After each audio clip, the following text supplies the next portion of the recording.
Ay putang yan. Uy, Ganito na ba na... Imbitado ka ba rito? Ngayon yung mga mayayaman. Yung tao na... bakit kilala mo ta? Ay, nasa tabi mo eh. Baka kilala mo naman yan. Ganito na talaga yabang... Taga saan ka, kuya? Ba't bigla-bigla ka pumapasok dito? Hindi ka naman imbitado ah. Ang dami mo kinakain ah. Patay gutom ka ba? Pangalan pa lang kanila mayaman. Tumayo ka na, hindi ka pwede kumain dito. Pangmayayaman lang to.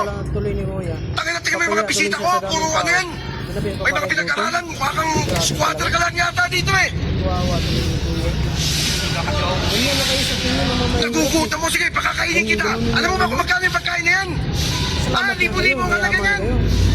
Pinakitiring namin yan. O sige, bitawan mo yan. Bitawan mo. Makakakain ka lang kung dito ka kakain.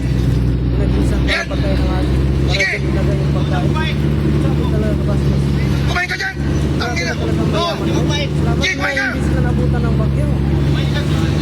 Yung mga paslupa ka, bigla-bigla ka pumapasok dito sa handaan namin.